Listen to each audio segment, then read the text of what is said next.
todos esses argumentos só têm um objetivo: gerar um rebanho passivo. E aí, enquanto você fica esperando Deus fazer aquilo que você tem que fazer, falsos pastores se enriquecem e deixam vítimas e mais vítimas pelo caminho. Se você não tivesse vivido o que você viveu, você não teria aprendido o que aprendeu. Mas eu não queria ter aprendido o que eu aprendi. Eu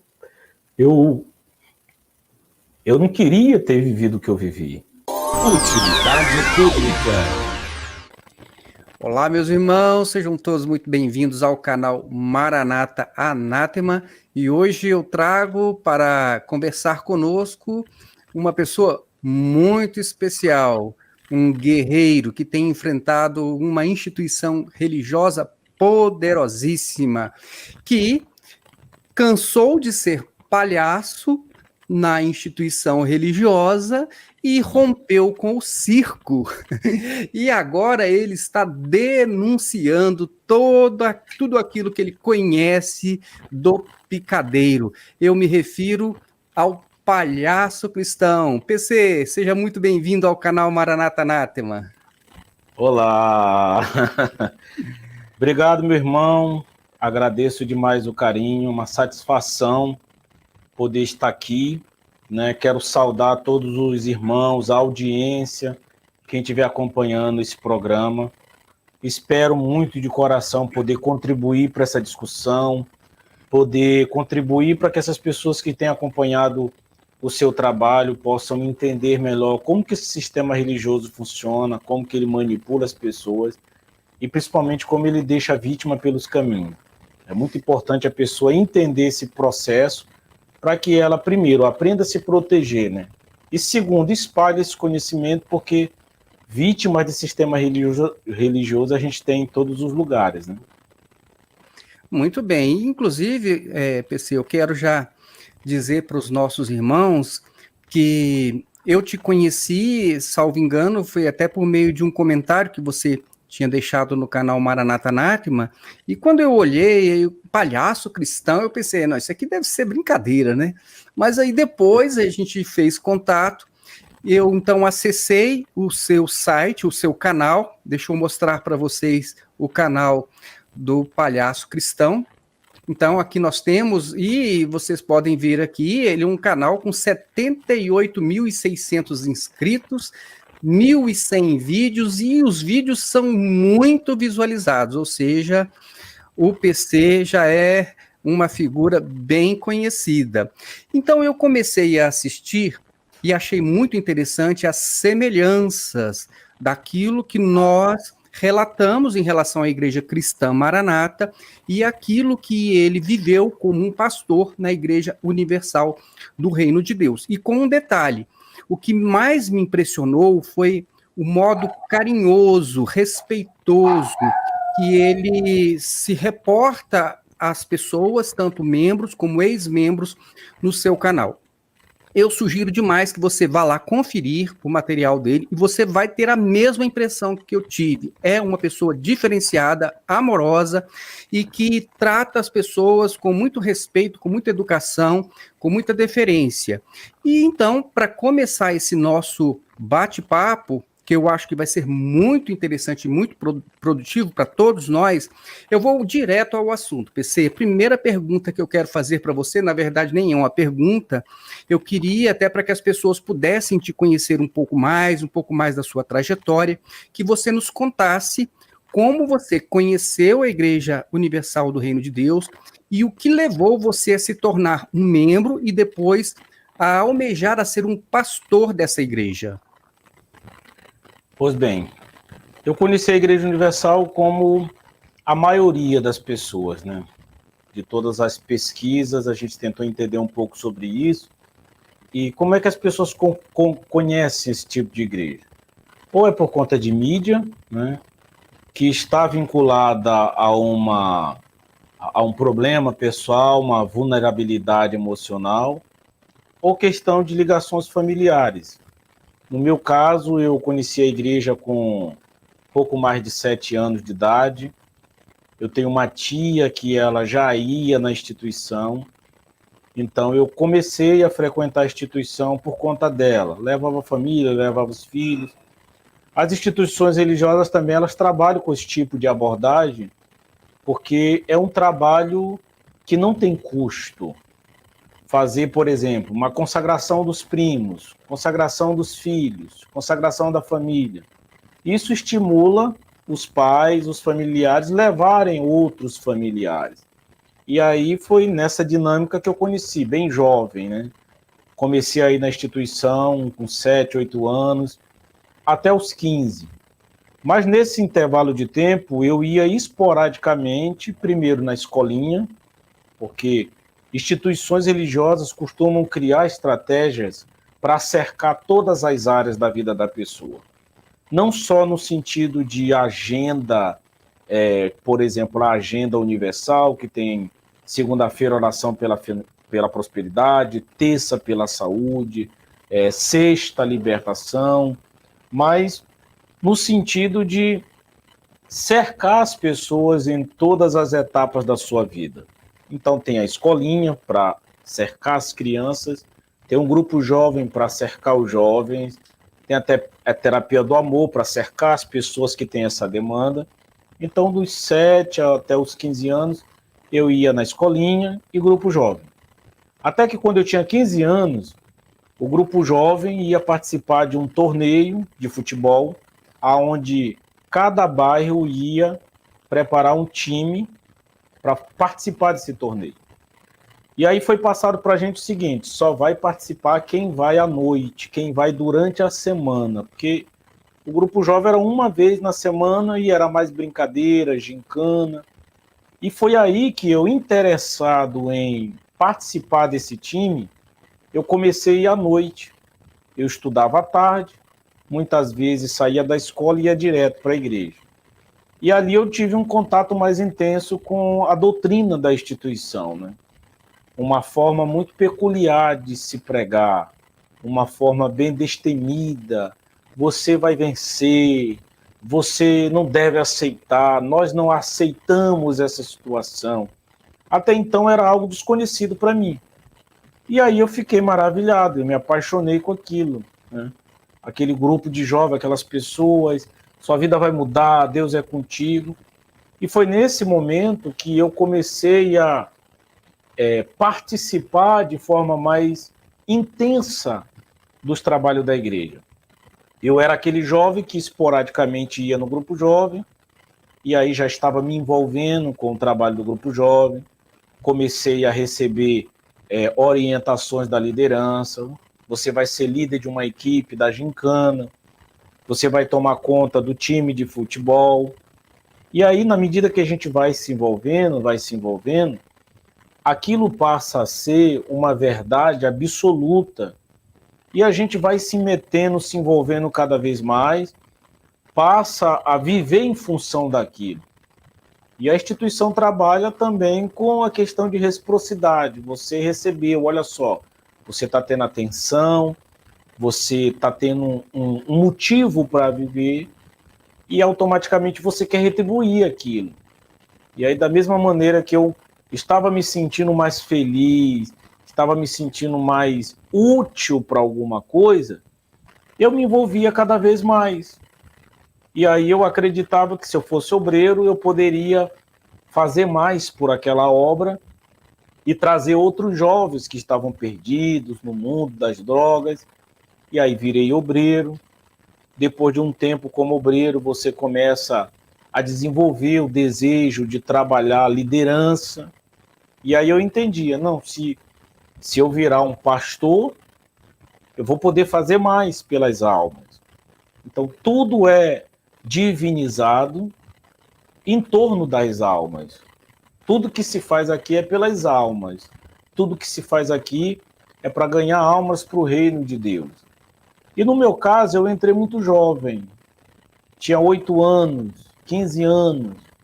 Então você está muito fresco, você não tem acesso a um contraditório, a um estudo aprofundado. Tudo que você vai absorver sobre o ensino bíblico passa pelos interesses da instituição. Tudo que você vai absorver sobre o ensino da palavra passa pela subjetividade dos líderes. Então, você, sem perceber, você vai sendo programado.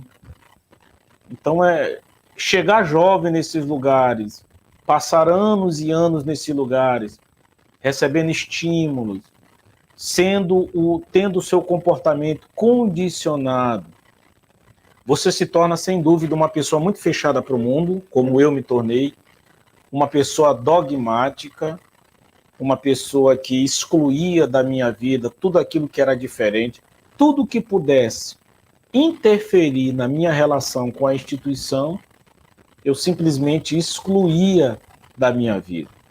É como se aquilo fosse a minha nova razão de viver. E a instituição tem um trabalho interessante de fazer você se sentir especial. Eu me sentia especial. Eu fazia parte de algo. Eu queria devolver. Eu estava em dívida com aquilo. Eu queria passar a minha vida toda trabalhando para pagar essa dívida e fazer com que outras pessoas também tivessem acesso àquilo que eu tive. Até que o tempo passa e aí você vai ficando mais velho, vai amadurecendo, vai desenvolvendo o seu senso crítico e você começa a perceber que as coisas não são bem como você pensava. E aí, depois de todo um processo, acontece o que aconteceu comigo. Rompi com a instituição, saí e hoje faço um trabalho de resistência para abrir os olhos das outras pessoas. E para chegar, então, a ser um pastor da Igreja Universal, qual foi o caminho que você trilhou especificamente, o que foi exigido de você? Porque no caso, por exemplo, de um pastor da Igreja Cristã Maranata, ele é um pastor que ele é voluntário. Mas na Igreja Universal é uma pessoa que, bom, eu não sei qual é o treinamento que se faz, mas depois ele passa a ser um assalariado da igreja. Você poderia só complementar e nos falar um pouquinho sobre isso? Eu me tornei pastor da instituição com 19 anos, né? Não existe um treinamento bíblico. Não existe um treinamento nenhum dentro da instituição. Não é exigido o ensino médio, não é exigido um curso, nada. A única coisa que eles exigem da gente é que a gente conheça o trabalho da instituição, como é feito. E isso a gente vai aprendendo já como obreiro, né? Você aprende porque instituições religiosas são grupos sociais. Grupos sociais têm suas prerrogativas, têm a sua maneira de falar, têm as gírias, têm a ótica do mundo. Então, durante o processo de obreiro, eu aprendia isso. Eu aprendi como os pastores pregavam, eu aprendi a dinâmica da igreja, eu aprendi as gírias. Então, a gente vê que cada instituição tem uma nomenclatura para tratar, para se referir a ex-fiéis. Então, na Igreja Universal, a gente chamava o ex, aquele que saiu da igreja, de caído. Tem igrejas que chamam de terra seca, barro duro, desviado. Então, na Universal, a gente era muito mais rude nesse aspecto. Então, você aprende isso. Quando eles percebem que você é um jovem, porque a igreja prefere jovens, porque o jovem ele é solteiro, ele vai ter um custo muito baixo e na prática vai fazer um trabalho quase que igualitário com o trabalho de um pastor casado. Então a instituição prefere jovens que chegaram na instituição novos, principalmente que não tiveram contato com outras instituições, porque aí o sujeito traz subjetividade, o sujeito traz linguajar, comportamentos. Isso não é bom para a instituição. A instituição prefere aquele jovem virgem, aquele jovem que teve na Igreja Universal a sua primeira experiência protestante. Então, eu aprendi tudo, eu não tinha conhecimento de nada de diferente. Então, é só isso que é exigido. Você quer ser pastor, você foi escolhido, Deus conta com você, você vai salvar vidas. E aí, no momento que eu decidi, eu tinha terminado o ensino médio, mas muitos pastores nem chegam a terminar. E aí, peguei aquela malinha de roupas, fui para a matriz do meu estado. Então, essa é a única exigência, porque o trabalho na Igreja Universal é integral. O pastor fica exclusivamente a serviço da instituição. Então, se ele tem emprego, ele vai sair do emprego. Se ele tem empresa, ele vai se desfazer dessas empresas. Se ele tem casa própria, ele é orientado a vender. Ele vende tudo e é orientado a entregar tudo para a instituição. Então, imagine um obreiro que tem uma casa que vale 100 mil e tem uma empresa ali que vale 500 mil. Ele vende a empresa de 500, vende a casa de 100 e ele dá tudo para a instituição, porque na ótica dele agora ele vai ganhar almas para Jesus. Ele vai servir exclusivamente, integralmente a instituição. Então ele vai para a sede e ali, como ele está de início, vai ser direcionado para algum lugar para ser um pastor auxiliar, para ajudar um pastor que já está tomando conta de uma igreja. Ele fica à disposição da igreja para ser mandado para outra cidade, para ser mandado para outro estado, para ser mandado para outro país, outro continente, enfim, aonde a igreja achar pertinente que o trabalho daquele pastor deve ser efetuado, ele vai ser mandado. E claro, se ele decidir sair posteriormente, ele não vai receber nada daquilo que ele doou. No meu caso, eu não tinha bens materiais para dar, o que eu tinha era a minha vitalidade, a minha força, a minha juventude. Então eu peguei a minha mala, fui para a catedral e fiquei ali à disposição. Então, a partir dali, você não vive mais. A sua vida é da instituição. Então, se o pastor é solteiro, ele só vai casar com o aval da instituição, com uma obreira que seja da instituição e que passe por um rigoroso padrão de qualidade da instituição. Se o pastor é casado, ele precisa ter uma esposa que é obreira também da instituição, que concorde. Os casos de pastores que têm filhos são muito poucos. E tem um detalhe.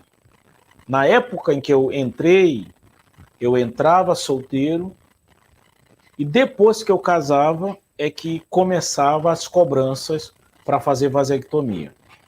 A Igreja Universal costuma dizer que os pastores fazem vasectomia por livre e espontânea vontade. Isso é mentira. Os pastores são coagidos, obrigados a fazer. Como muitos pastores casavam, faziam filhos e depois faziam a cirurgia, a igreja começou a apertar mais o cerco. Então hoje o pastor solteiro, ele só casa depois que faz vasectomia. E aí as pessoas perguntam, mas por que um cara faz isso?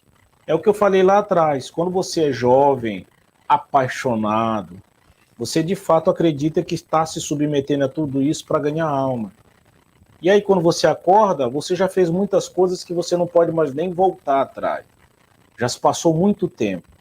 Então não existe nenhuma preparação, não existe nenhum curso, nenhuma exigência.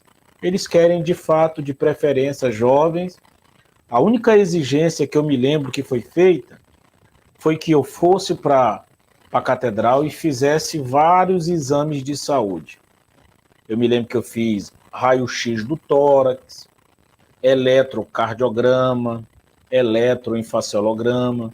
Quer dizer, eles querem ver se aquele jovem está bem de saúde para poder entrar, porque se aquele jovem tem algum problema de saúde, não vai ser aceito porque a instituição não quer, ela quer você pronto para viver para eles.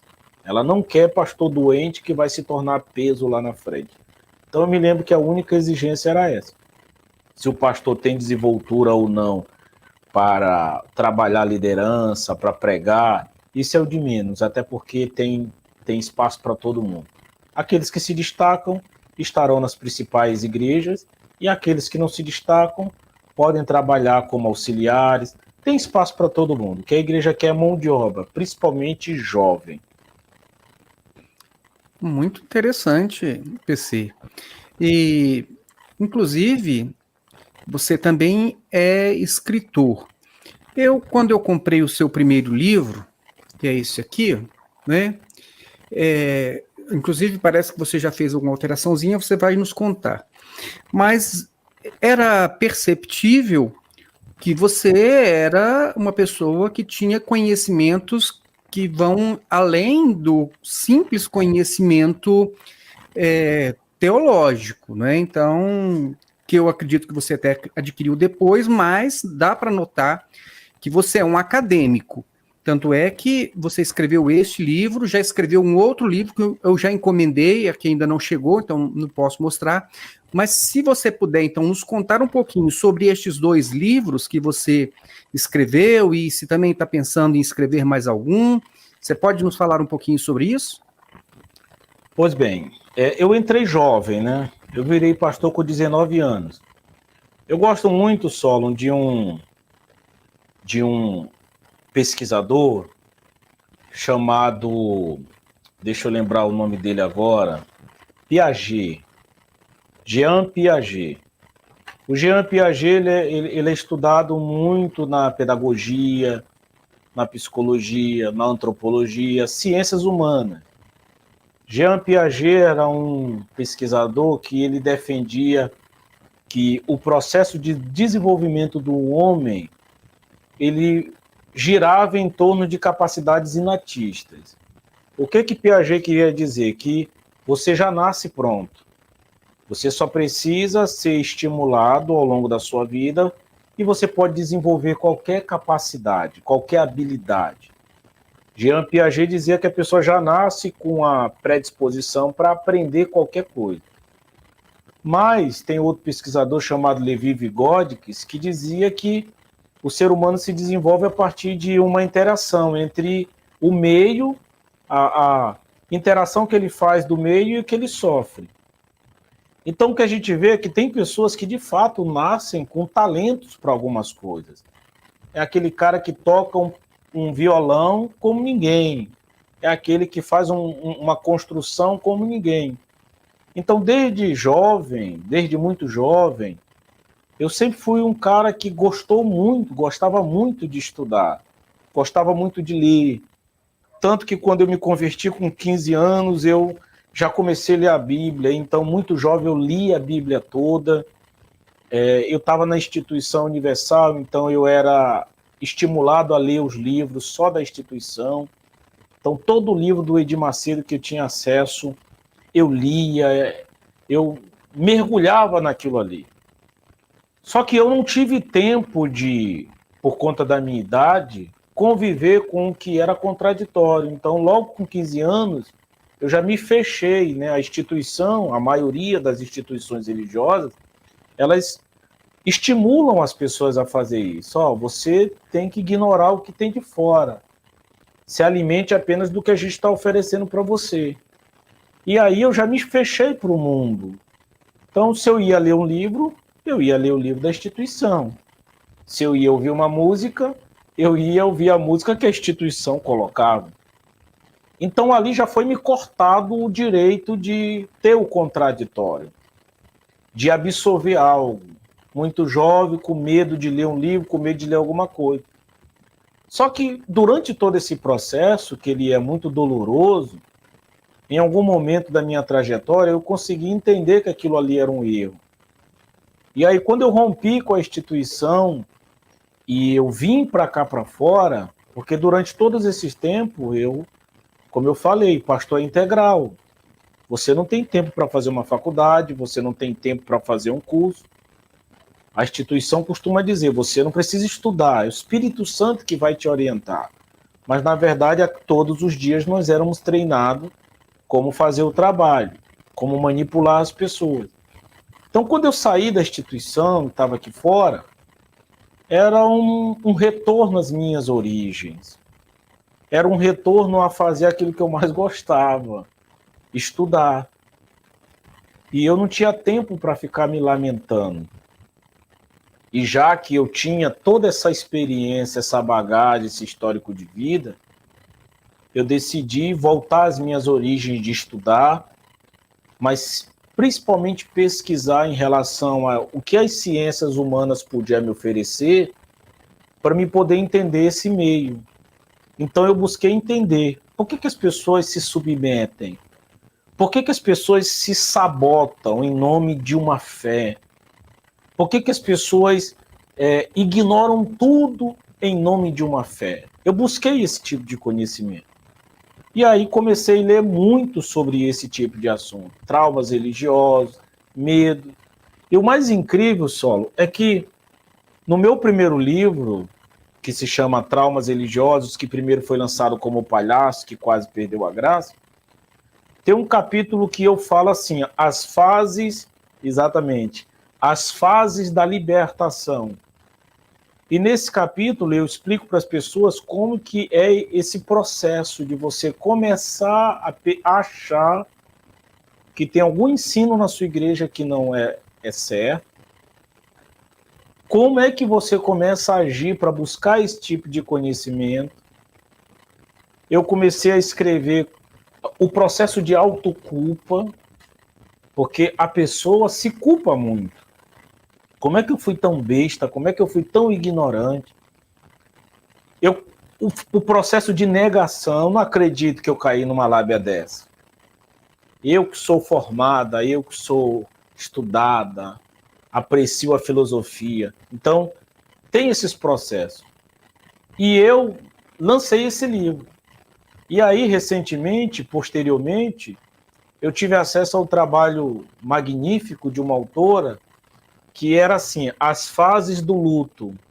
Ela nomeia as fases do luto. Eu não conhecia esse trabalho quando eu escrevi o primeiro livro. E quando eu fui ler as fases do luto, eu vi que é muito parecido. Lá ela botou fase da negação, fase da culpa. Então, se encaixou. Aquilo mostrou que eu estava no caminho certo. Então, esse primeiro livro visa mostrar para o fiel, para o ex-fiel, como administrar essas emoções. Porque é muito frustrante você estar dentro de uma instituição, você abre mão de muitos valores e de muitos projetos pessoais por conta da instituição, e no caso de um pastor da Igreja Universal, isso é muito mais atenuado, porque intensificado, porque não é um trabalho voluntário, onde eu trabalhava numa fábrica durante o dia, tinha minha casa, o meu carro próprio, e de noite eu ia ser pastor. Eu vivia de forma integral. Eu não estudava, eu não trabalhava secularmente, eu não tinha casa própria, eu não tinha um automóvel. A minha vida girava em torno da instituição. Então eu estava aqui dormindo em um bairro, de manhã o telefone podia tocar e dizer, olha, você vai lá para a China, você vai lá para o Afeganistão, você vai lá para o Uruguai. Isso podia acontecer a qualquer momento. Eu precisava estar à disposição. Então despertar de tudo isso é muito doloroso. E esse é o objetivo desse primeiro livro, mostrar para as pessoas os traumas, mostrar como digerir todo esse processo, mostrar o norte. Eu termino o livro mostrando para elas o quanto é importante elas manterem a sua fé em Deus, que Deus não teve culpa desses problemas que ela passou. Então, esse livro, Traumas Religiosos, é um livro que é muito importante nesse processo para que todas as vítimas aprendam a administrar essas dores, essas emoções, esses conflitos, e aprendam principalmente, como eu falo no livro muitas e muitas vezes, aprendam a se perdoar e aprendam a seguir em frente. Bom, esse foi o primeiro, né? Mas Exatamente. E o segundo? O segundo é um livro, eu acho que eu tenho as capas dele aqui, eu não sei se é possível botar. O segundo é um livro muito bom, particularmente tenho muito orgulho de ter conseguido finalizar esse trabalho, né? Que é o livro Gatilhos Mentais, né? Eu estou só procurando a capa aqui, pronto, achei a primeira, Gatilhos Mentais. Esse é um livro, Solo, que vem para, sabe, como é que eu diria, completar o trabalho do primeiro. Então tá aqui, compartilhar a tela, se você me permite, só para me compartilhar a tela. Então esse é o primeiro livro, ó, que a gente mudou o nome, Traumas Religiosos. Traumas Religiosos, é esse livro, Como Falsos Pastores Escravizam. É um processo muito bacana que a gente pode dar detalhes daqui a pouco, mais detalhes. E tem o outro aqui, ó. O outro livro é Gatilhos Mentais, que as pessoas podem adquirir. Gatilhos mentais. Nós temos aí na capa, já diz muito, né? Uma pessoa manipulando a outra. É como se aquela pessoa fosse uma marionete. E uma coisa que eu nunca falei, Solon, é que essa foto sou eu nas duas. Como o nosso orçamento para fazer livros é bem limitado, a gente tem que aprender, né? A se virar nos 30. Então eu tirei a primeira foto, depois tirei a segunda, e aí a gente vai e faz um tratamento para que chegue esse resultado. A ideia era mostrar para as pessoas que às vezes elas estão aí sendo manipuladas e nem percebem. Então esse segundo livro, Gatilhos Mentais, é um livro onde a gente mostra quais são as principais armas dos falsos pastores. Porque quando a gente acorda de tudo isso, a gente fica pensando, como foi que eu caí nisso? Vem a culpa, a pessoa se autoafirma como ignorante, eu fui muito besta, fui muito burra, mas na verdade não é isso, você foi uma vítima. Os falsos pastores é que foram desonestos com você. Mas como é que eles conseguiram? Por que eles foram tão bons? Primeiro, a maioria dessas pessoas estão vulneráveis, estão emocionalmente fragilizadas e encontram falsos pastores que estão prontos para enganá-la. E o objetivo do livro Gatilhos Mentais é mostrar isso para as pessoas. Quais são as armas, os gatilhos? E aí no livro nós temos 29 gatilhos mentais. Na internet você pode comprar livros sobre gatilhos mentais, mas você não vai achar, eu não achei, Solo, nem no Brasil e nem fora do Brasil. Por isso que eu considero esse trabalho tão importante. Eu não achei nem fora do Brasil nenhum livro de gatilhos mentais que pudesse me mostrar como que os pastores usam isso. A gente encontra livros de gatilhos mentais ensinando o dia a dia, principalmente no marketing de vendas, mas no meio gospel, no meio religioso, não existe. Eu não encontrei nenhum, nem aqui nem fora. E aí a gente fez essa pesquisa e deu essa leitura baseado na minha experiência, nas pesquisas de diversas pessoas que a gente foi conhecendo ao longo dessa trajetória. E aí nós temos 29 gatilhos. Eu explico como que esses gatilhos são usados. E aí tem um gatilho, eu explico primeiro o que são gatilhos mentais, o que eles fazem no comportamento das pessoas. E eu tenho, por exemplo, eu tenho aqui eu separei os 5 gatilhos mais poderosos para o final do livro. Esse livro tem 164 folhas, 164 páginas. É um livro muito, muito rico de detalhes. E aqui eu separei, estou procurando aqui a página onde começa, os 5 principais gatilhos aqui. Na página 108, nós temos aqui, ó. Quero novamente chamar sua atenção antes que continue a leitura. Você vai começar a estudar nesse momento os 5 principais gatilhos do meio religioso. Afeição, medo, compromisso e coerência, inimigo comum e reciprocidade. São os principais. E aí, o que é afeição? O gatilho mental de afeição, ele me mostra que a gente tem uma certa predisposição a ouvir as pessoas que a gente gosta. Não sei se você já deve ter visto um casal que brigou e aí o marido ou a esposa chega para uma amiga em comum ou conversa com ele.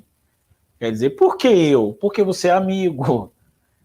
As chances dele te ouvir são muito boas, são muito grandes. Então eu explico no livro como que os falsos pastores se utilizam desse gatilho de afeição, primeiro, para fazer aquele fiel trazer a família. Quem é que tem mais chance de trazer os familiares para a igreja? O próprio fiel. Então eles trabalham esse enredo. Vamos fazer a consagração dos filhos, da família. Então aquela pessoa que chega sozinha dentro da instituição, não demora muito, já tem o filho junto, o marido, o primo, a tia. É questão de meses. Ela traz 10 pessoas da família dela. A gente explica como que o falso pastor faz a pessoa acreditar que ele é amigo dela. O gatilho do medo dispensa comentários, porque o gatilho do medo é o que é mais trabalhado dentro das igrejas. Se você não der o dízimo, o devorador vai te destruir. Se você não batizar, se você não for fiel, o diabo vai destruir sua vida. Olha só, fulano saiu da igreja, o filho dela morreu. Isso é repetido tantas e tantas vezes que a pessoa passa, ela nem percebe que dentro da igreja tem gente morrendo, tem gente doente, tem gente sofrendo, tem gente passando fome, tem gente internado. O comportamento dela é tão moldado que ela só consegue ver gente sofrendo lá fora. E nós temos um gatilho, Solo, muito poderoso chamado compromisso e coerência. Compromisso e coerência. O que que ele diz? Se eu faço um compromisso, eu automaticamente me sinto na obrigação de ser fiel àquele compromisso. Compromisso, coerência. Isso é muito usado, por exemplo, vem aqui na frente quem quer aceitar Jesus. As pessoas vão. A pessoa pode aceitar Jesus lá no banco, mas por que que chama na frente?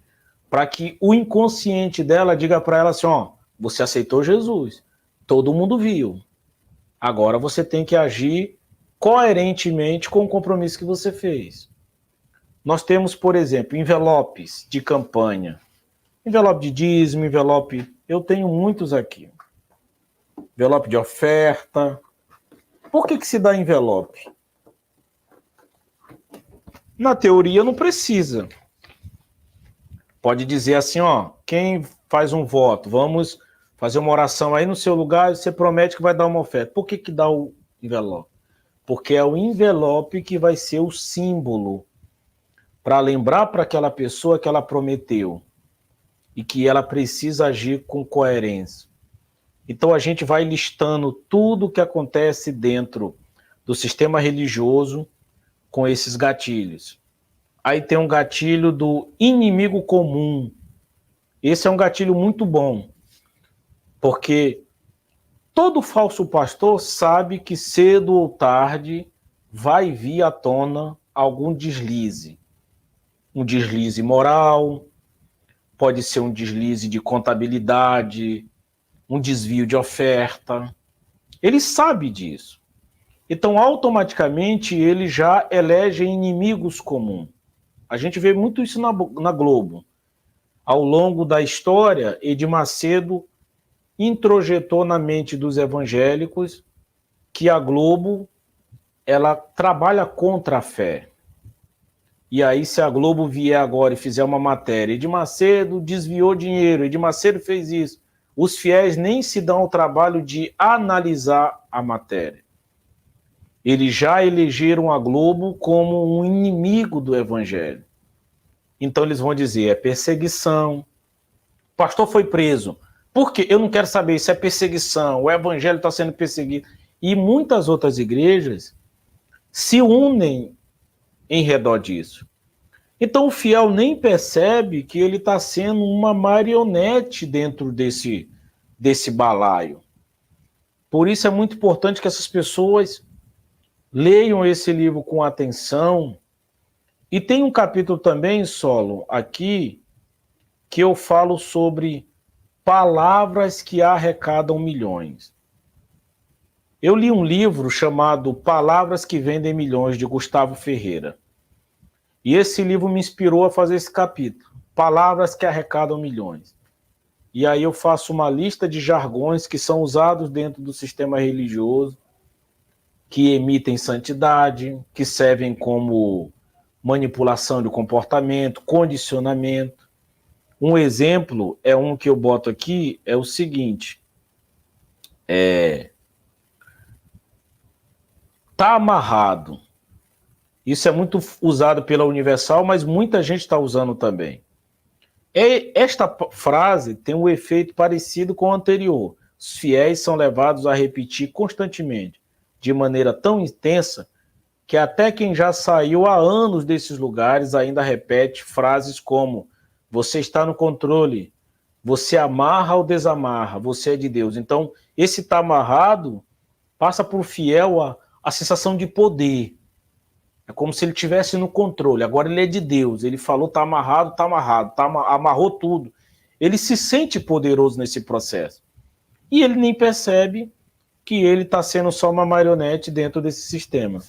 E a capa do livro já mostra muito do que está dentro do livro. Eu tenho certeza, PC, que muitas pessoas, inclusive da Igreja Cristã Maranata, estão se identificando com muitas dessas suas indicações, né? Neste último caso, nós temos agora, né, criaram lá o Senhor te repreenda, ou quem sabe, o sangue de Jesus tem poder, e assim vai. Né? Tem também. E em relação aos inimigos que eles criam, então eles já fizeram de nós, já nos pintaram como inimigos. O nosso canal é um canal inimigo deles, inimigo de Jesus, inimigo da obra de Deus, e assim, então, qualquer coisa que nós venhamos a mostrar ou a denunciar, as pessoas elas não querem nem ver, porque né, isso aí é coisa do inimigo, isso aí é coisa daqueles que estão querendo destruir a obra de Deus. Então, está repreendido, está amarrado, né? O Senhor te repreenda e assim vai. Mas é bem interessante, mas você ainda não falou se tem um terceiro livro, porque esses dois estão prontos. Eu já li um, já encomendei o outro, mas tem algum terceiro aí? Tem sim. Nos 2 livros que a gente já lançou, a gente sempre deixou muito claro lá nas apresentações que o nosso objeto de estudo são as igrejas neopentecostais, porque é onde a gente viveu e é onde a gente direcionou a nossa pesquisa. Mas eu também sempre deixo lá escrito o seguinte: embora o objeto de estudo seja esse segmento, independentemente da ramificação que você pratica dentro da igreja protestante, existe um modo operante que é único em todas elas. Então, mesmo que essa pessoa esteja nos assistindo e diga, eu sou de uma igreja tradicional, sou de uma igreja pentecostal, uma igreja histórica, ela certamente vai se encontrar nesse livro. E a gente está trabalhando agora um novo projeto, e estamos aí trabalhando arduamente para poder lançar esse novo livro no mês de julho. Eu quero lançar em julho. É um livro muito bom, que vai trazer um esclarecimento muito pertinente sobre um assunto que causa muita confusão nos dias de hoje, que é o dízimo. Esse livro a gente ainda está trabalhando a capa, ainda não fiz, mas eu estou com uma ideia aqui de pegar vários maços de dinheiro, pegar uma mão com luva, segurando uma cruz, essa pessoa vai estar segurando uma cruz e um monte de dinheiro em cima, e eu vou colocar assim, dízimo, e embaixo como subtítulo, o maior assalto da história. E o objetivo desse livro é esclarecer de maneira profunda esse assunto. Porque as pessoas falam muito, tá na Bíblia, mas você tem que entender o texto, a historicidade do texto. Então a gente começa o livro falando um pouco dos maiores assaltos que houve no Brasil. No final a gente já esclarece, tem coisas bem piores acontecendo.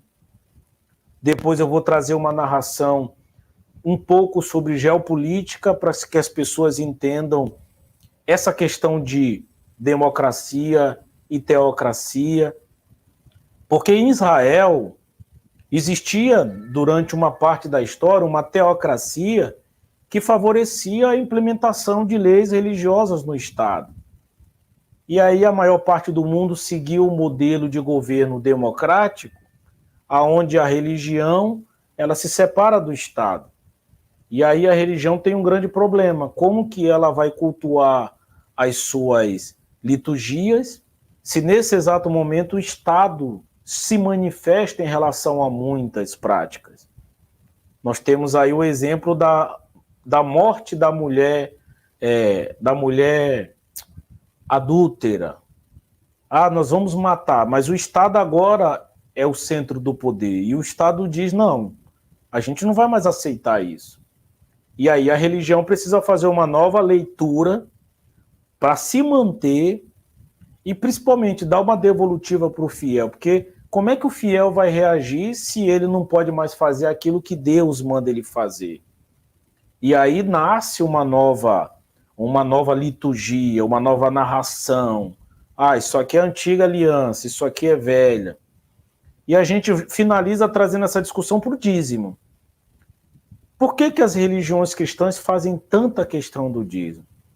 O que faz o dízimo ser tão importante, tão vital, e a oferta não? Porque dízimo e oferta são dinheiro, né? Algumas pessoas dizem assim, na época de Moisés era alimento. Era alimento porque a moeda de troca era essa. Então esse não é um argumento válido para quem quer invalidar a prática do dízimo. E aí depois dessa discussão a gente vai trazer o ponto de vista dos principais líderes religiosos do Brasil em relação ao dízimo. Vamos pegar a literatura, né? Isso é muito importante, porque para a gente escrever um livro desse, com 100, 150 folhas, a gente precisa fazer pesquisa em 30, 40 outros livros. E depois que a gente trazer esse ponto de vista dos principais líderes, a gente vai trazer os principais argumentos que se usam para legitimar o dízimo. E só depois a gente vai trazer uma pesquisa sobre o dízimo. A gente vai mostrar que na Mesopotâmia já existia essa prática. Outras religiões já tinham esse costume de separar parte dos seus ganhos para a religião. Os egípcios faziam isso, os romanos, os fenícios e muitos outros povos.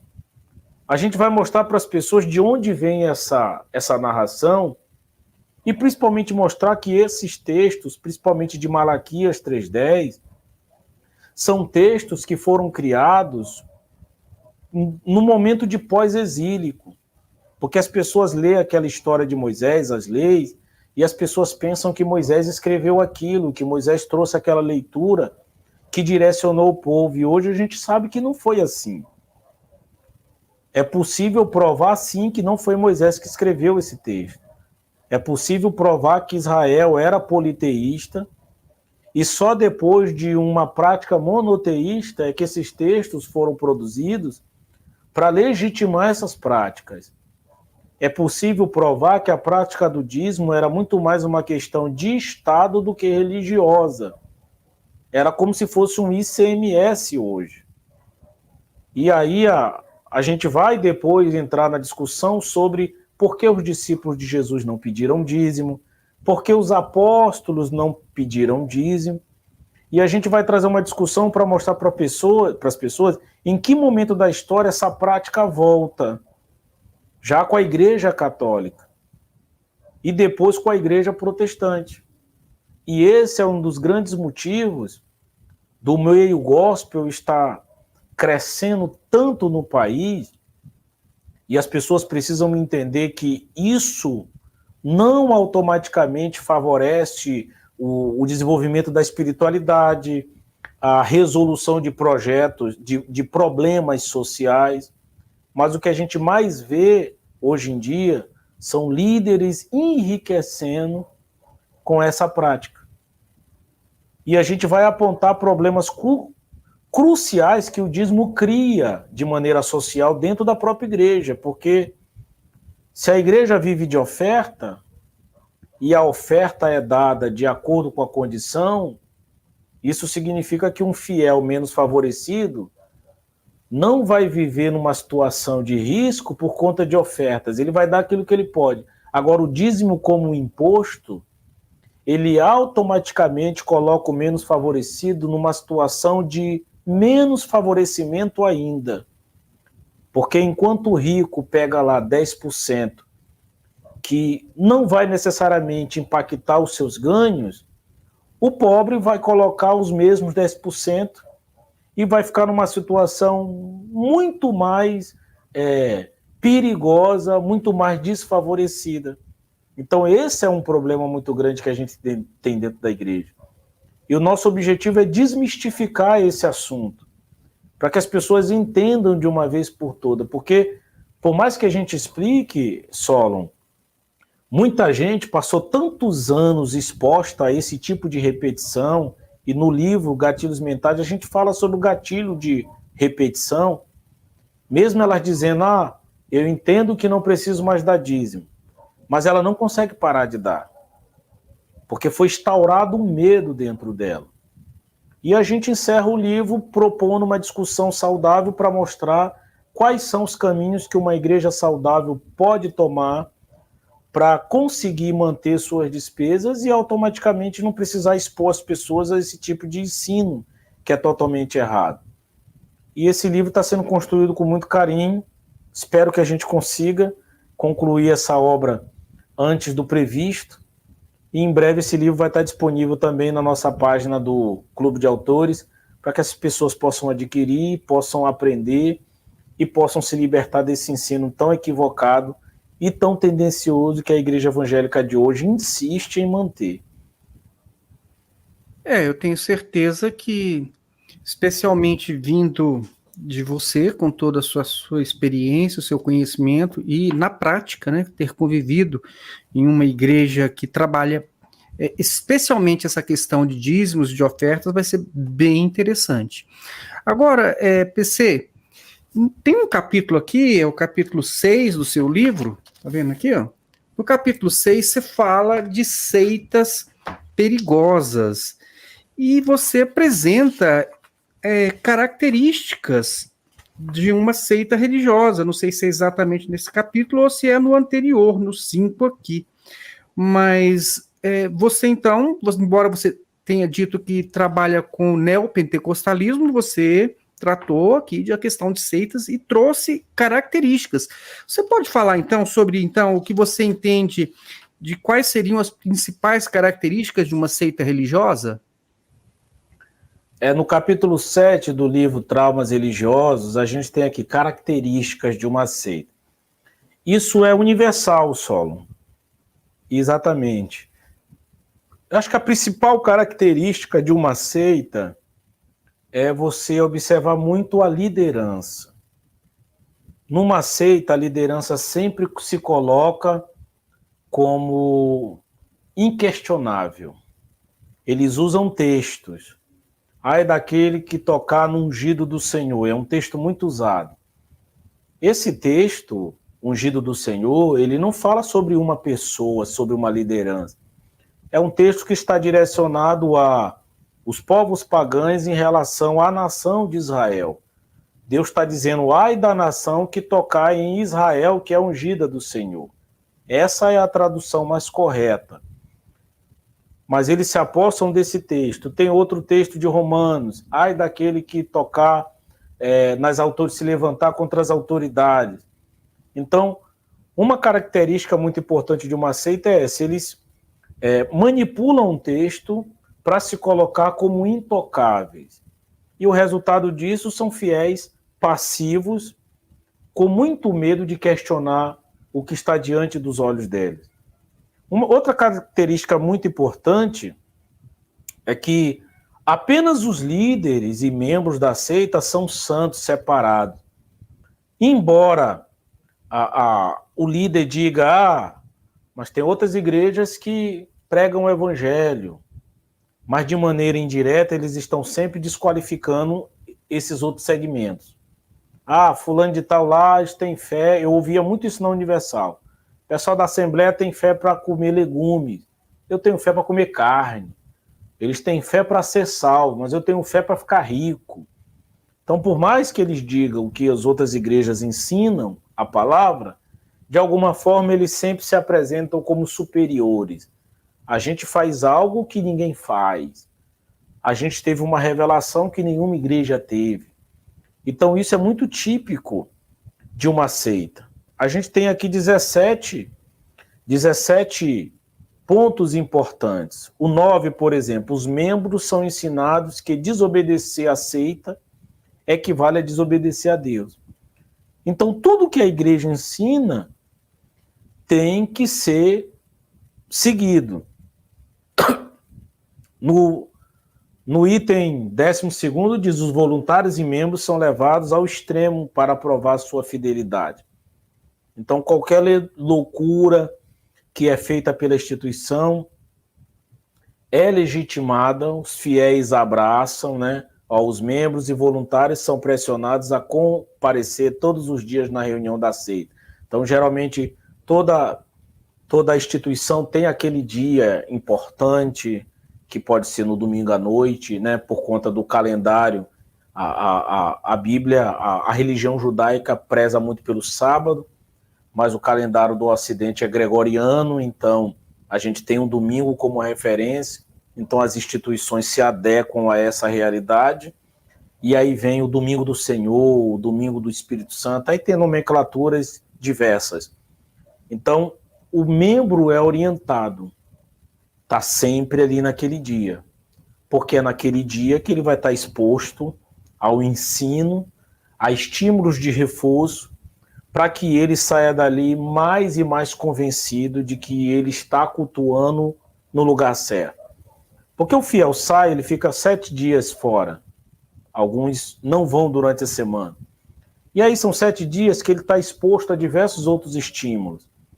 Então ele precisa estar presente. Então o líder sabe que se aquele fiel ficar muito tempo sem ir, aquela programação, aqueles estímulos, eles vão perdendo efeito. Então, a maioria das seitas, elas prezam por isso. Você tem que vir. Então, o fiel quer viajar, ele é desestimulado a viajar, ele quer passar uma data comemorativa no interior, ele é desestimulado.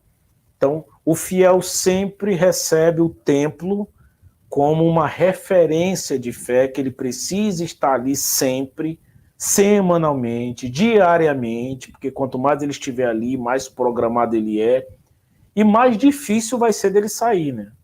Muito mais difícil. Então tem muitas outras características que o nosso amigo leitor pode ter acesso a esse livro e entender melhor.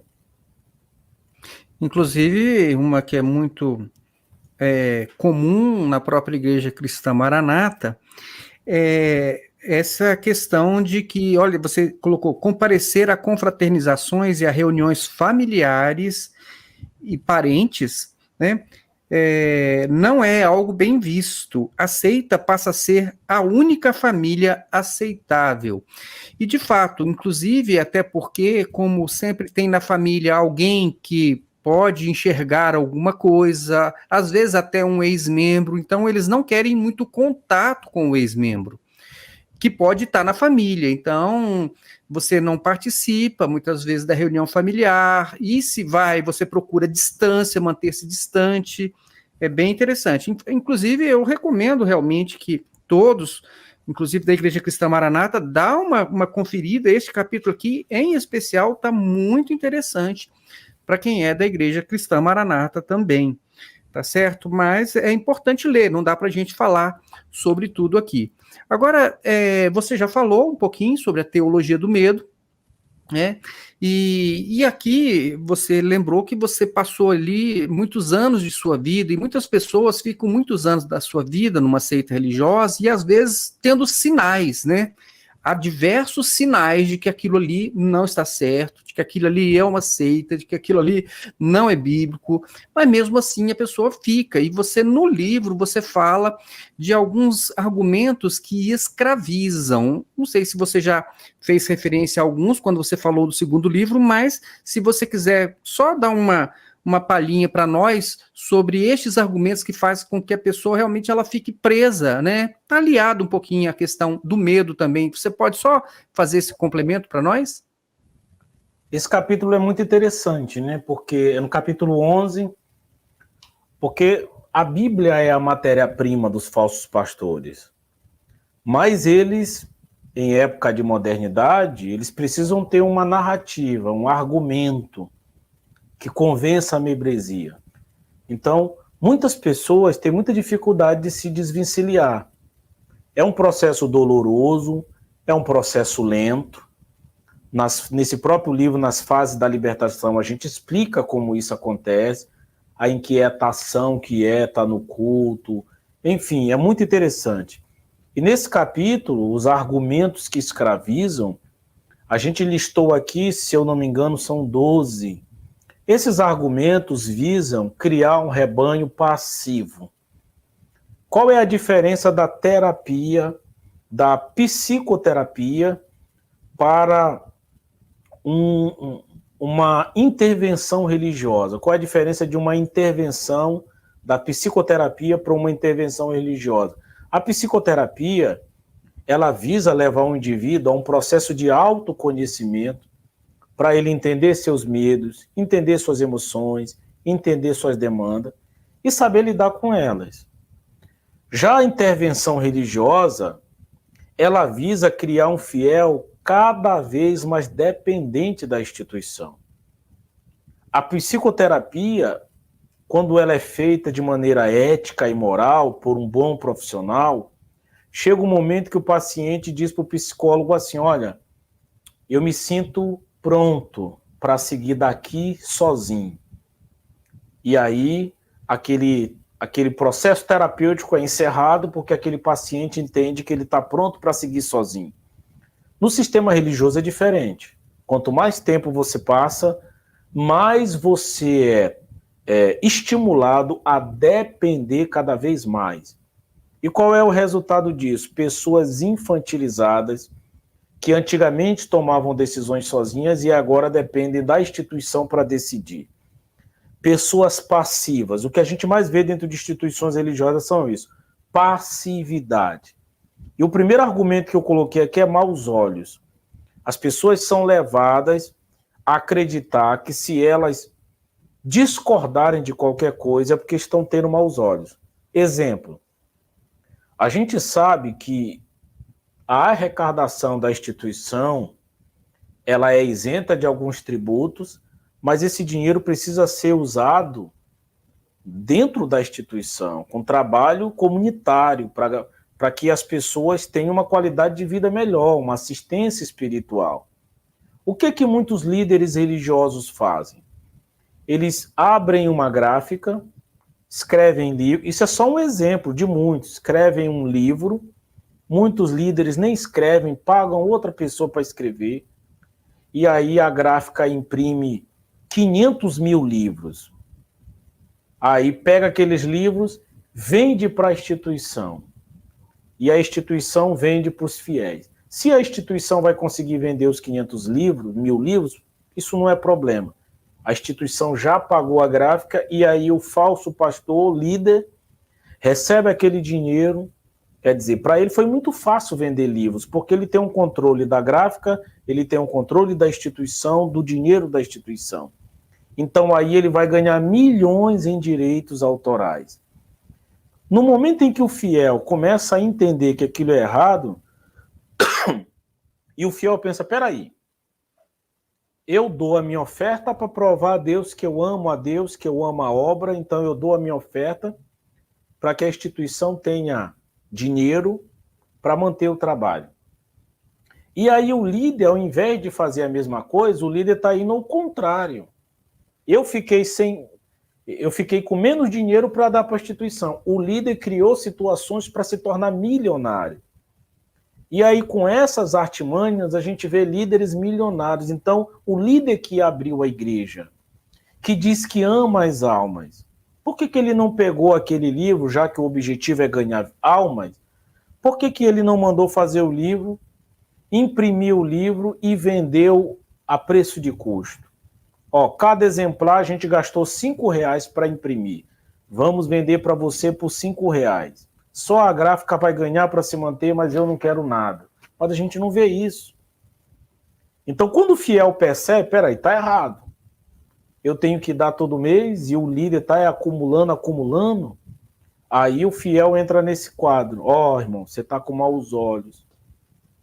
Se os teus olhos forem luz, se os olhos forem bons, todo o teu corpo será luz.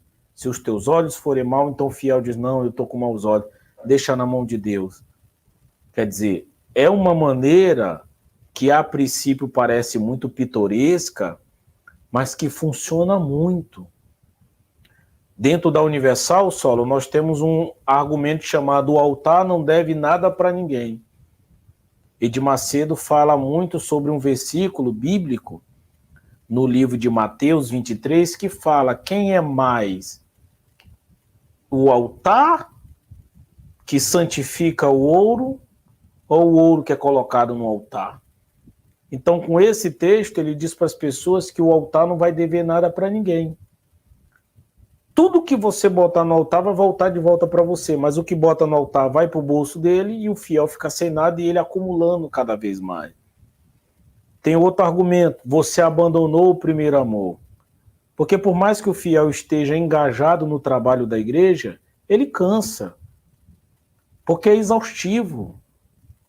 E quando ele cansa, ele vai diminuindo o ritmo, vai dando menos dinheiro, vai indo menos na igreja, e aí vem a pregação de Apocalipse capítulo 2, baseado na igreja de Éfeso: abandonaste o primeiro amor, e aí a narração vai ser de que você não é mais o mesmo, você desanimou, você está frio, e aí a pessoa se enche de culpa por não estar fazendo como fazia antes, e não está fazendo como fazia antes porque não tem o dinheiro que tinha antes, não tem o tempo que tinha antes, não tem mais aquela disposição que tinha. E aí novamente ela se enche de ânimo, se sentindo culpada por não estar dando os valores que dava antes, e aí ela se enche de ânimo e o quadro, o ciclo de abuso continua.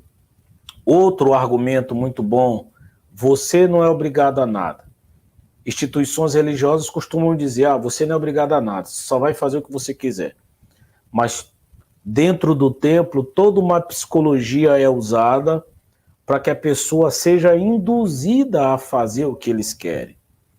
É como, por exemplo, segundo as leis criminais do nosso país, se um homem ele ter relação sexual com uma menina de 13 anos, ele está cometendo um estupro, mesmo com o consentimento dela.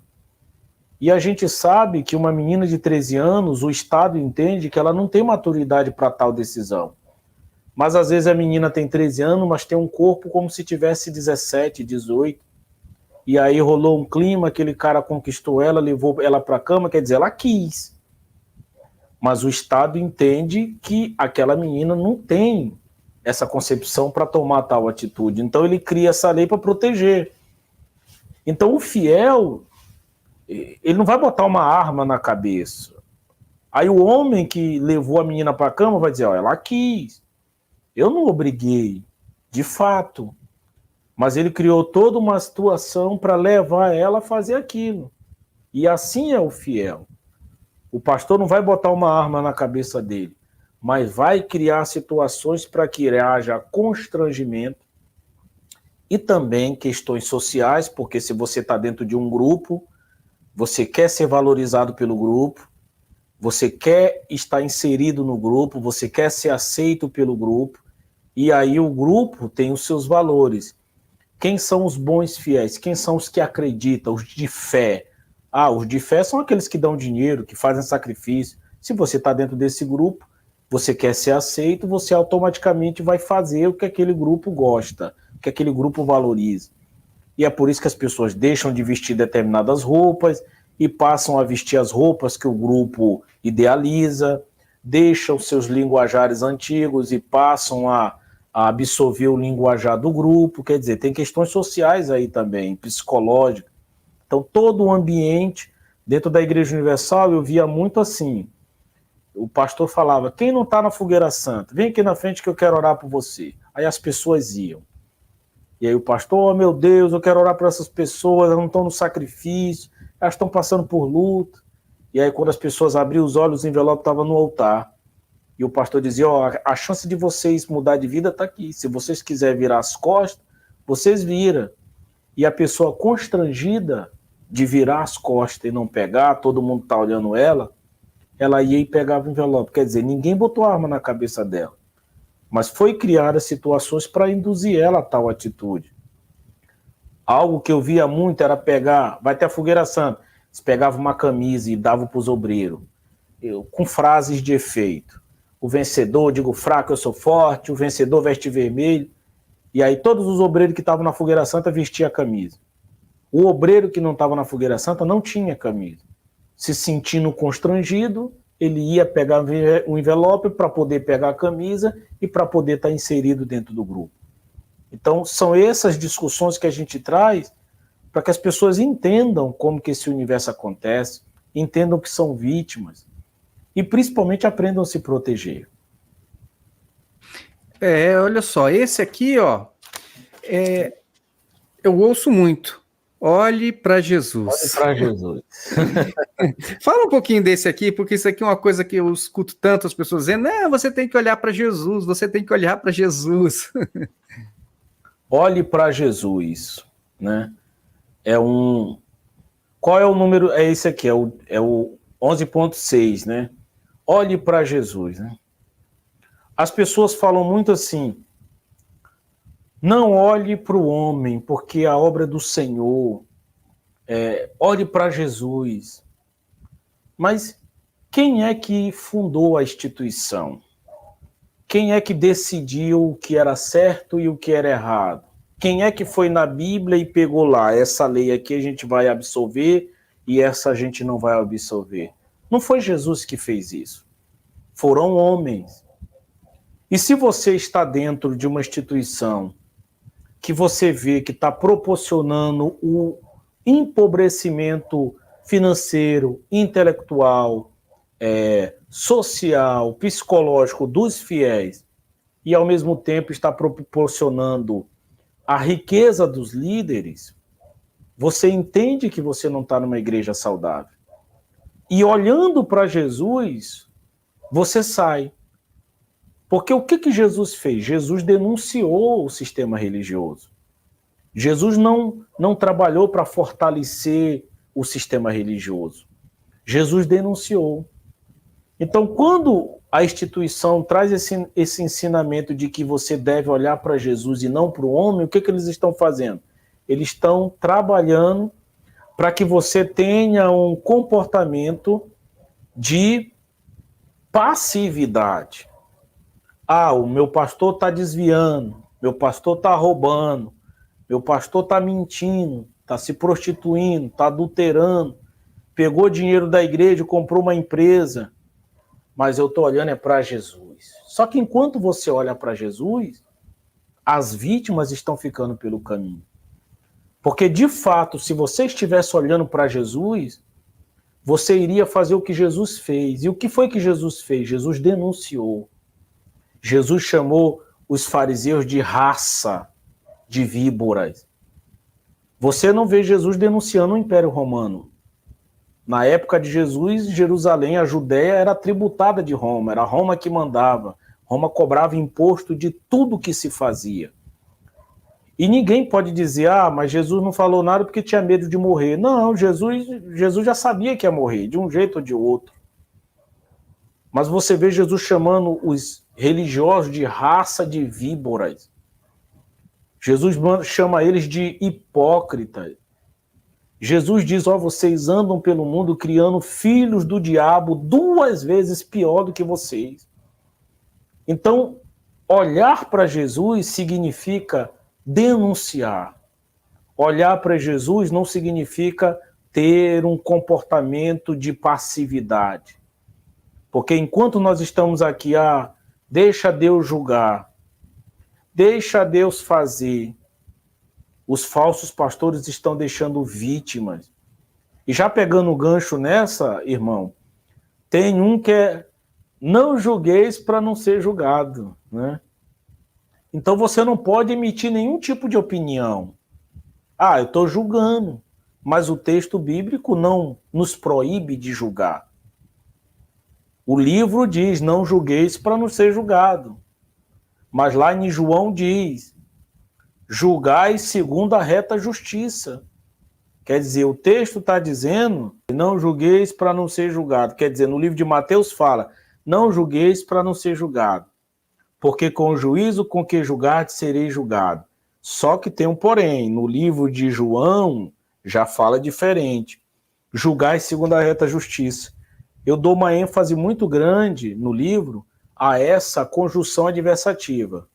Não julgueis para não ser julgado, vírgula, mas conjunção adversativa. A conjunção já está me avisando que o que vem depois é o oposto do que foi dito no início. Não julgueis para não ser julgado, mas julgais segundo a reta justiça. Quer dizer, se eu for justo no meu juízo, eu vou estar emitindo uma opinião baseada em fatos. Então, quando eu concluo que o meu líder é um falso pastor, e eu estou concluindo isso baseado em fatos, eu não estou condenando ninguém, eu estou emitindo um juízo, como o texto diz, sendo justo. Ele roubou? Sim. Ele adulterou? Sim. Ele desviou? Sim. Então, eu não sei se o irmão percebe, mas todos esses argumentos só têm um objetivo: gerar um rebanho passivo.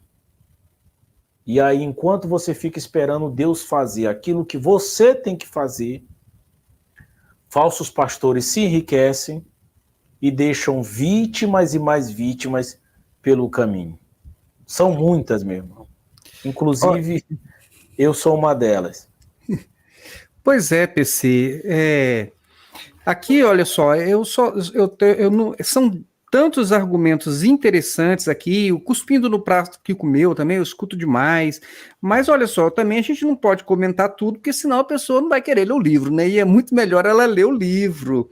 Então, mas veja só, agora, diante de tudo isso, você mesmo falou que você se considera uma vítima desse sistema escravizador e tudo mais, chegou a ser pastor.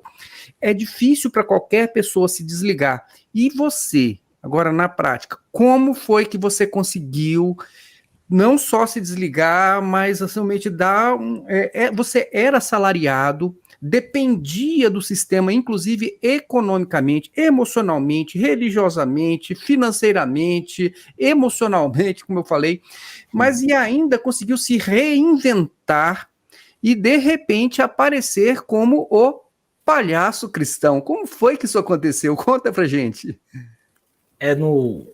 No primeiro livro eu falo um pouco sobre esse processo. É muito difícil, porque, como eu falei lá no início, a maioria dos pastores da Igreja Universal, eles entram na instituição jovens. Então, o jovem, né, a juventude, a infância, ela é primordial na vida de um ser humano, porque é ali na infância que a pessoa vai ter muitos valores estabelecidos. Ela vai ter ali na infância um processo de condicionamento que ela vai levar para a vida toda. E quando você é exposto a tudo isso, é complicado. Eu gosto de lidar com os assuntos de maneira muito respeitosa, porque tem muita gente que diz, ele é muito besta, é muito burro, foi lá para a igreja, deu tudo. Não é. As pessoas de fato acreditam. Nesse primeiro livro, lá no final, eu falo, cuidado, talvez você está indo para uma igreja e você está dizendo, agora eu achei a igreja certa. Mas você lembra que era essa sensação que você tinha quando estava na igreja, que hoje você julga errado? Então é um processo doloroso. Eu passei muitos anos, os primeiros 10 anos da minha vida, muito apaixonado, muito dado. Eu me auto-sabotei, eu ignorei as minhas origens, o meu desejo, os meus projetos pessoais.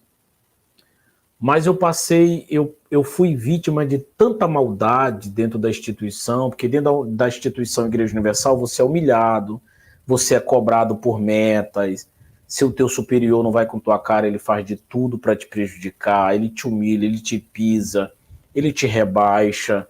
Então foram muitas humilhações. Só que no início, você pensa assim, você está sendo perseguido por causa do evangelho. Deus está te provando, porque a instituição ela não é boba, não. Ela sabe que essas buscas por respostas irão acontecer. Então ela cria resposta. Eu vi muitas vezes os líderes dizendo, fulano me humilhou, fulano me pisou, mas eu estou aqui, Deus estava me provando, então eu acreditava nisso. Só que o tempo vai passando, você vai amadurecendo, você vai ficando mais velho, você vai olhando ao seu redor exemplos de muitas outras pessoas que saíram, que estão vivendo bem, que estão seguindo em frente.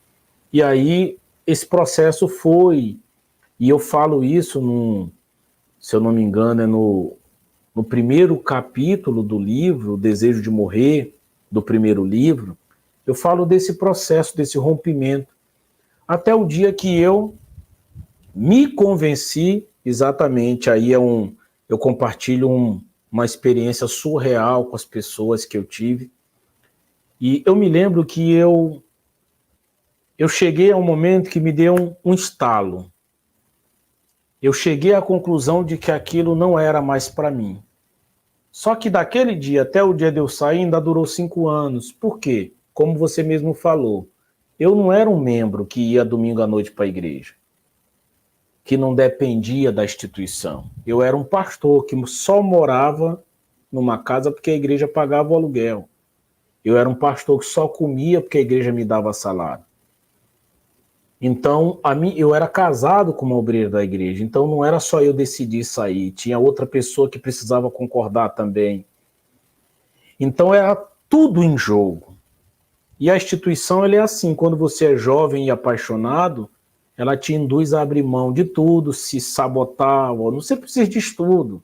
Para que você vai comprar casa? Você vai ganhar tudo aqui, tudo que você precisar, Jesus vai te dar. E aí, quando você acorda e já está velho, você não tem profissão, às vezes seus pais já morreram, você cortou vínculo com seus irmãos, então você vai correr para onde?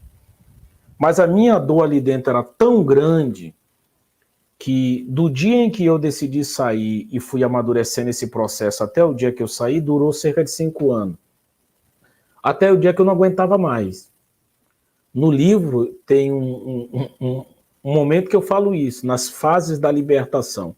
Vai chegar o dia que você vai subir, sentar na cadeira, você vai levantar da cadeira e vai embora para nunca mais voltar. E foi o que aconteceu comigo. Só que antes de eu sair, eu fiquei com a vontade muito grande. Eu preciso abrir um canal, eu já preciso começar alguma coisa para quando eu sair, eu ter alguma forma de repor a verdade, alertar essas pessoas, ajudar essas pessoas de alguma forma. Até lá, então, não passava pela minha cabeça escrever nada, estudar nada. Eu só queria desabafar. E aí eu abri um canal. Só que já tinha outros bispos, ex-bispos, muito mais conhecidos, denunciando. E aí eu comecei a usar o perfil do Palhaço Cristão para comentar nos vídeos. Até que um bispo olhou o vídeo, gostou, baixou e botou no canal dele. E aí foi quando alguém conheceu a minha voz e disse que era eu, e aí a igreja me chamou para conversar e eu me neguei a conversar, eu simplesmente arrumei as minhas coisas e fui embora, para nunca mais voltar. E quando eu saí da instituição, eu tinha um carro financiado, eu estava devendo mais de 10 mil reais no carro, e eu me lembro que no dia que eu saí eu tinha 200 reais no bolso, uma obreira me deu mais 200, então eu estava com 400, e aí foi com esse dinheiro que eu fui botando gasolina até chegar em casa, porque eu estava em outro estado. Quando eu cheguei na casa dos meus pais, eu estava com 30 reais no bolso. Os 400 já tinha acabado tudo. E aí fui para a casa dos meus pais. E eu me lembro que 2 dias depois, a igreja mandou um pastor na casa da minha mãe, porque a minha mãe é obreira. E esse pastor foi com uma missão. A missão dele era conversar com a minha mãe para minha mãe não me aceitar em casa e me expulsar de casa. Essa era a missão do pastor. Eles queriam que ela me expulsasse porque ficaram achando que eu ia reunir todo mundo, porque a minha família toda é da igreja, né? Eu tenho 7 obreiros na minha família. E eles imaginaram, se ele conseguir convencer, são 7 a menos, 8 a menos que a gente vai perder. Então, para eles era melhor que eu fosse parar debaixo de uma ponte. E isso mostra que eles não têm amor por ninguém, porque por mais que eu tivesse saído, rompido com eles, isso não me deixava, eu não deixei de ser um ser humano. E coloca em xeque até aquilo que a instituição ensina, porque a instituição vai no presídio, faz trabalho assistencialista para pessoas que estão no presídio e mataram outras pessoas. Quer dizer, eles vão no presídio, levam sabonete, levam toalha, levam escova de dente, e para mim, que servia a instituição, eles queriam que eu fosse parar debaixo da ponte? Quer dizer, isso faz sentido? Não faz. E aí eu tive que me reinventar. Eu tinha um carro que eu precisava pagar, e o meu carro, a princípio, foi a minha ferramenta de trabalho. Eu comecei a usar o carro para transportar passageiro, para levar criança para a escola. E na medida que o canal começou a crescer, o canal começou também a me dar um retorno financeiro. Então, o meu recomeço foi através do canal, do meu trabalho. Muita gente ficou sabendo da minha história, que eu tinha acabado de sair, e aí entrou em contato, se prontificou. Muita gente mesmo mandou mensagem: eu quero te ajudar, me dá uma conta, eu vou mandar R$100 para você, eu vou mandar 50. E aí eu fui recomeçando e chorando, porque quando a gente sai, a gente ainda precisa passar por uma longa caminhada psicológica para aprender a digerir. Eu me sentia muito culpado. A sensação é que eu tinha acordado de um pesadelo, e eu sempre gostei muito de estudar, e eu olhava: nossa, eu não estudei, eu estou nessa idade, eu não tenho profissão. Foi uma dor muito grande que eu senti, porque a sensação que eu tinha é que era tarde demais. E esse peso só foi saindo de mim na maneira que o tempo foi passando, e eu fui começando a ter esperança que não era tarde, que eu podia estudar, que eu podia me reinventar. E aí eu comecei a estudar, comecei a comprar livro, fiz uma faculdade de teologia, depois eu entrei em outra e fui estudando, lendo, e aí nasceu essa vontade de escrever. Eu descobri essa paixão. Então aqui no meu computador eu tenho muitos projetos futuros para escrever livros. Eu tenho vontade de escrever um livro sobre... A gente vai escrever um livro que eu provavelmente vou lançar no mês de janeiro, chamado Esse Tá Mais Fácil. Já está um projeto mais adiantado, chamado Senzala da Fé. Eu já sei até a capa dele. É um livro que a gente vai contar histórias. Eu tenho mais de 200 depoimentos no computador. A gente selecionou os mais impactantes e a gente vai contar essas histórias em terceira pessoa e traremos algumas citações diretas em primeira pessoa, mostrando o perfil dessas vítimas. Tem um livro que eu vou escrever sobre Fogueira Santa. Vou contar toda a história da Fogueira Santa e trazer argumentos para provar que isso não funciona e não muda a vida de ninguém. Tem um livro aqui que eu botei, O Deus que Cobra Barato, mostrando para as pessoas que a salvação não é cara, como as pessoas falam, nesse sentido de que você tem que se acabar de servir para a instituição. E tem um livro que eu tenho muita vontade de escrever, chamado A Mentira do Espelho, A Filha do Diabo, A Fé que Mata. Então, tudo que vai vir na minha cabeça eu vou colocando aqui. Mas é uma caminhada. Eu não me considero totalmente curado de tudo que eu passei. Eu saí em 2018, a gente está em 2024, tem praticamente 6 anos. Não me sinto totalmente curado. É um processo. As pessoas que nos acompanham precisam entender isso. Você passa 20 anos dentro de uma instituição, 6 anos fora, quem é que está falando mais? São os 20. É um processo de autoconhecimento, de você entender suas dores, seus medos, seus traumas, de você aprender a trabalhar isso. Porque, tem muitos gatilhos ainda que a gente é vítima e muitas pessoas... Já falei sobre isso no canal. Porque imagine só, um fiel que deu R$1 milhão na igreja e hoje ele está vivendo de privações. Toda vez que faltar alguma coisa, automaticamente o gatilho vem e puxa ele para os milhões que ele deu. Diferentemente de alguém que deu 1 milhão e hoje tem 10 milhões. Ele não vai ficar sofrendo pelo 1 milhão que ele perdeu, porque hoje ele está muito melhor. Mas quem não está, sofre. Então toda vez que eu enfrento alguma situação, automaticamente vem os gatilhos dizendo: olha, e se você não tivesse passado por lá? Será que você não estaria já estabelecido? Eu não queria ter passado pelo que eu passei. Eu não queria ter vivido o que eu vivi. Algumas pessoas dizem: se você tivesse Se você não tivesse vivido o que você viveu, você não teria aprendido o que aprendeu. Mas eu não queria ter aprendido o que eu aprendi. Eu não queria ter vivido o que eu vivi. Não queria ter escrito o que eu escrevi. Eu não queria ter feito o canal que eu fiz. Mas tudo o que eu fiz até hoje é porque foi a única alternativa que me sobrou. Eu não tinha outra alternativa. Eu não podia ficar num quarto preso lamentando. Eu precisava tirar lições de tudo que aconteceu. E é por isso que eu busco, que eu estudo, porque é a única escolha que me sobrou. E no primeiro livro, eu deixo no final isso muito claro. Você pode evitar muitas dores ouvindo as minhas palavras. Você não precisa passar pelo que eu passei para aprender o que eu aprendi, porque o livro está aí. O livro está te ensinando tudo. Você não precisa sofrer como eu sofri. Você não precisa sentir o que eu senti. Você não precisa ver o que eu vi. Está tudo aí para você. Alguém que passou, viu, sentiu, sofreu e deixou tudo pronto para você. Você pode evitar muito sofrimento. E essa é a opção que me sobrou. Tire lições de tudo que aconteceu. Então eu não me considero, psicologicamente falando, curado de tudo. Eu não superei financeiramente falando, não superei tudo, mas eu estou reconstruindo um tijolinho de cada vez, sem pressa, sabendo que o trabalho que eu faço, que os livros que eu escrevo, que os vídeos que eu produzo, de alguma forma irão impactar a vida de alguma pessoa em qualquer lugar do mundo. Isso para mim já é gratificante. Saber que a pessoa não vai sofrer o que eu sofri porque ela levou em consideração o que eu falei.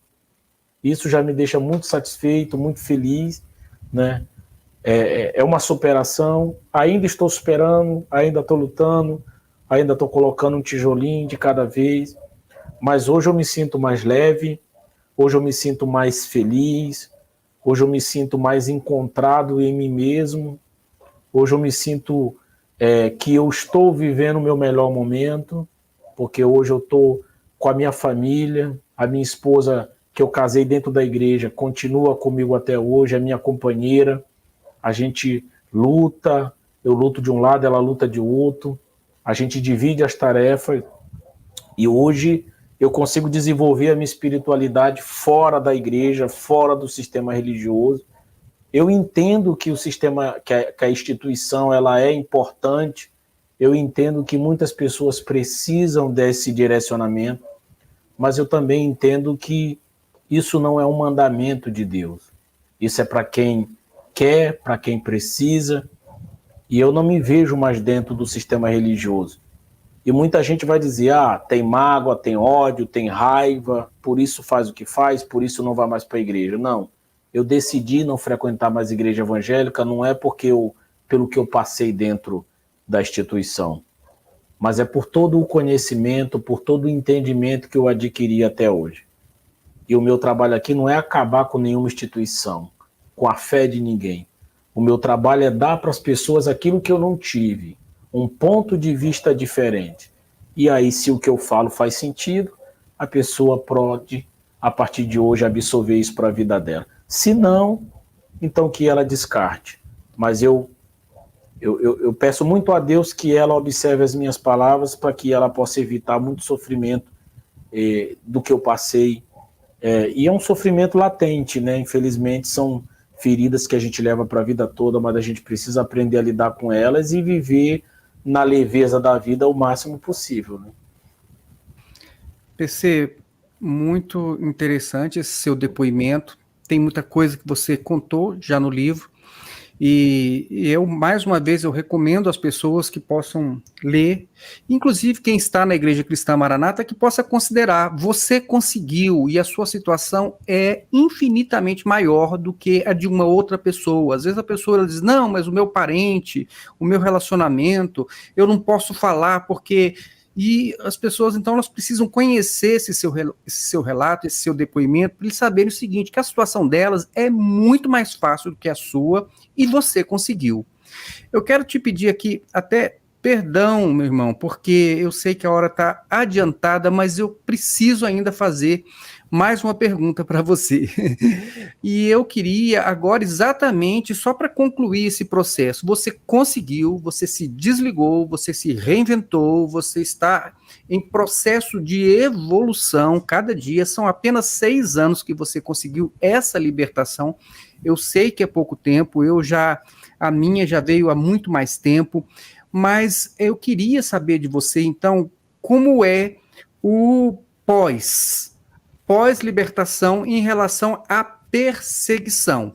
Você tem sofrido perseguição, incompreensão, inclusive de membros e de ex-membros, e em relação aos pastores que também conseguiram se desligar e são omissos.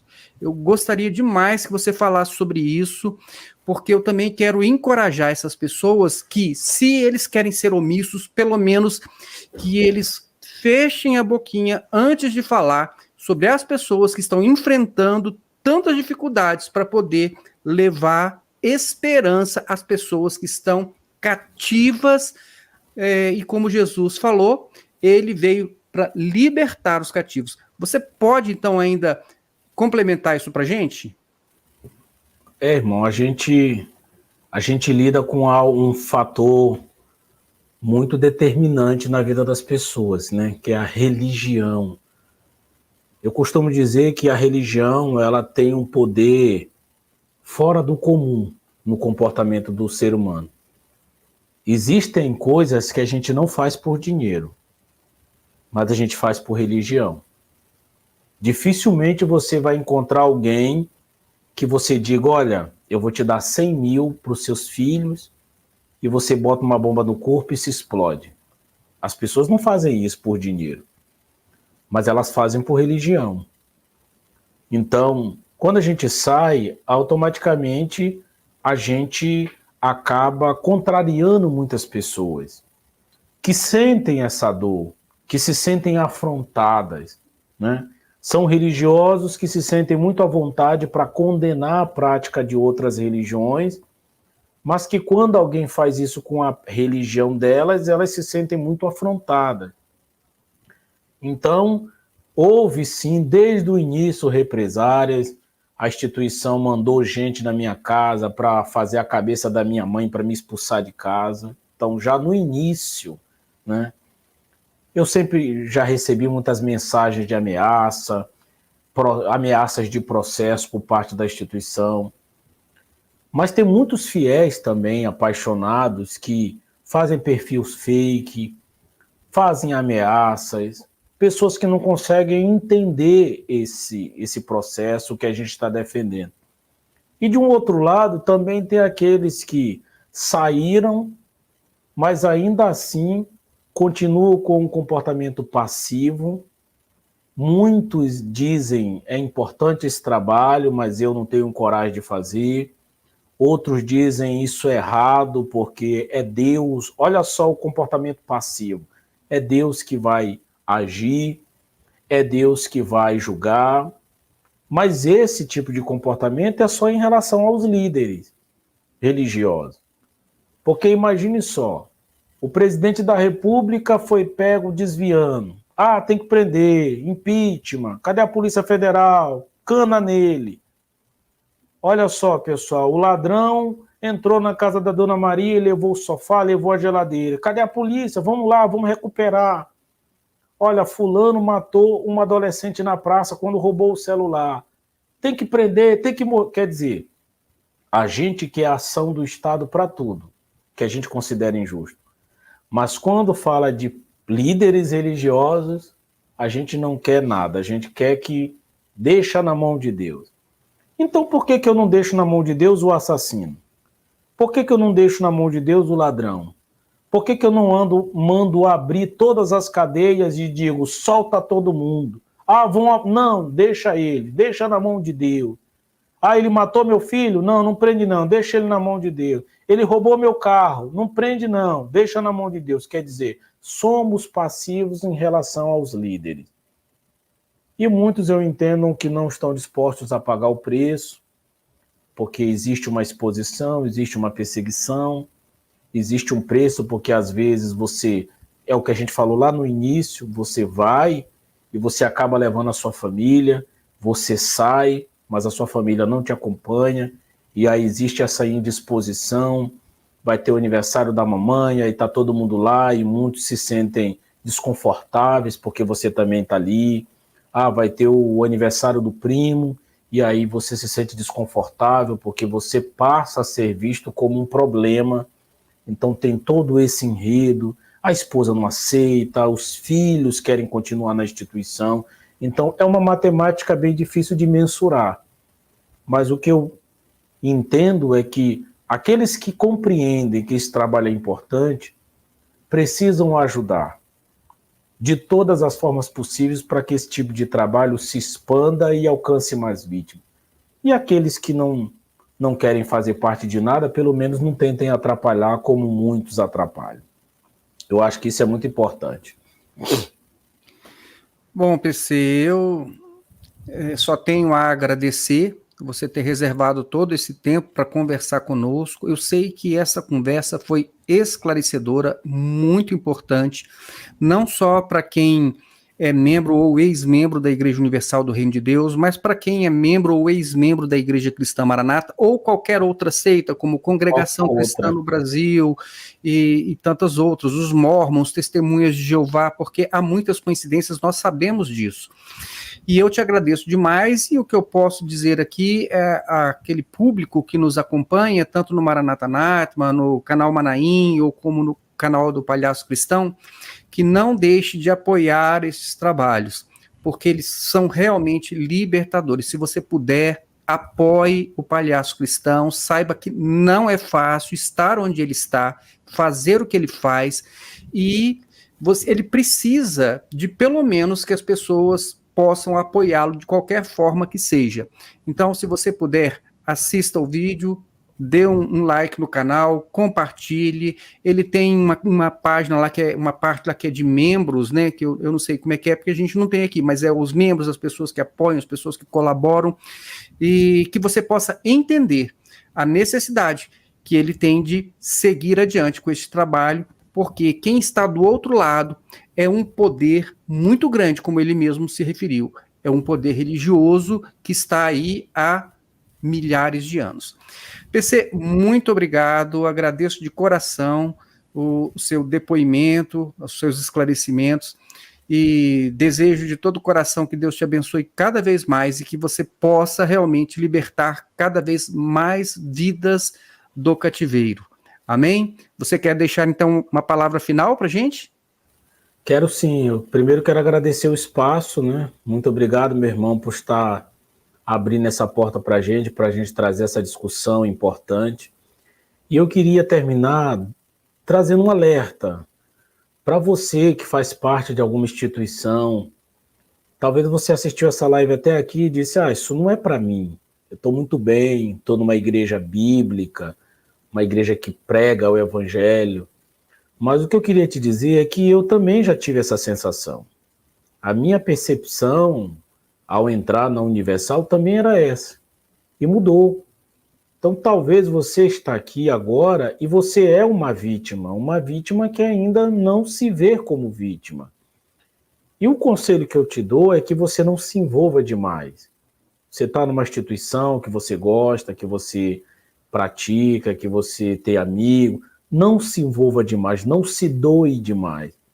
Porque quanto mais fundo você entra, maior será o preço que você vai pagar quando você talvez descobrir que você precisa sair daí. Então eu paguei um preço muito alto porque eu me entreguei por completo de maneira integral. Então o preço que eu paguei foi alto e pago até hoje. Então tome cuidado. Ainda que você esteja numa igreja que você gosta, tome cuidado. Não se sabote. Não falte com a sua família para poder estar presente dentro da instituição. Não tire da sua família para dar para a instituição. Isso é muito importante. Porque se você aprender a desenvolver a sua fé e a sua espiritualidade de maneira racional, equilibrada, você não vai ter tantos problemas. Por mais que amanhã você se talvez você queira sair dessa instituição, os prejuízos financeiros, materiais e psicológicos que você vai ter não serão tão grandes. Então tome muito cuidado, porque todo cuidado é pouco. Espero muito de coração ter contribuído para você se esclareça melhor, para que você se encontre melhor, e a vida que segue, né? Vamos continuar nesse trabalho e que venham mais vídeos, que venham mais projetos. Amém, certamente contribuiu, e eu quero agradecer a você, agradecer a todos aqueles que nos acompanharam até aqui. Desejo que Deus abençoe a todos, fiquem na paz do Senhor Jesus e até o nosso próximo encontro. Tchau, Amém. tchau. Obrigado, PC.